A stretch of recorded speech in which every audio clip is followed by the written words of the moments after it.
And then World War II ended, and the boys came home.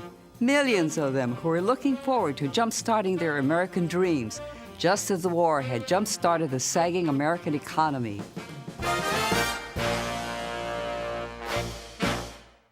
Prosperity and American abundance seemed unstoppable, but soon we found ourselves in a new war, a Cold War.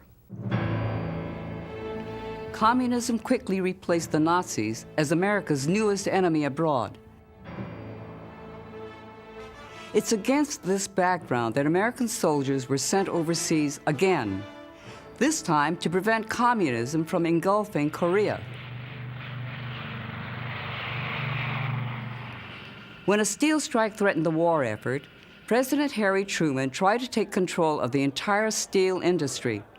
I'm directing the Secretary of Commerce to take possession of the steel mills and to keep them operating. The Supreme Court's response? Not so fast. The way they saw things, the Korean War didn't trigger any special presidential powers. And when General Douglas MacArthur noisily disagreed with his commander-in-chief, what did an angry President Truman say? Not so fast. He pointed to the Constitution and said, "It says right here, you work for me." So two constitutional conflicts quickly got settled by the rule of law. No harm, no foul. But sometimes, if we're not paying close attention, things can go wrong. That's what happened in the early 50s. An increasingly jittery population began to see communist spies lurking around every corner.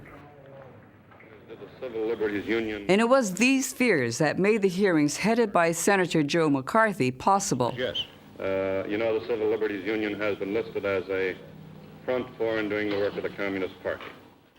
You might lose your job because of what you believed in, or what you used to believe in, or worse, because of what other people said you believed in. I resent the tone of this inquiry very much, Mr. Chairman. McCarthyism didn't last very long, in part because of that new invention, television. It let everyone see what behaving decidedly un-American looked like. And Americans didn't like it. But it would take the Supreme Court to end a terrible injustice. Remember that separate but equal idea from 1896? In 1954, the court finally said it didn't work, that segregating schools was unconstitutional. 3 years later in Little Rock, Arkansas, President Eisenhower had to send troops in to make federal court orders stick. Well, that brings up an interesting thing about the Constitution. Sometimes how it got interpreted yesterday is not how it gets interpreted today.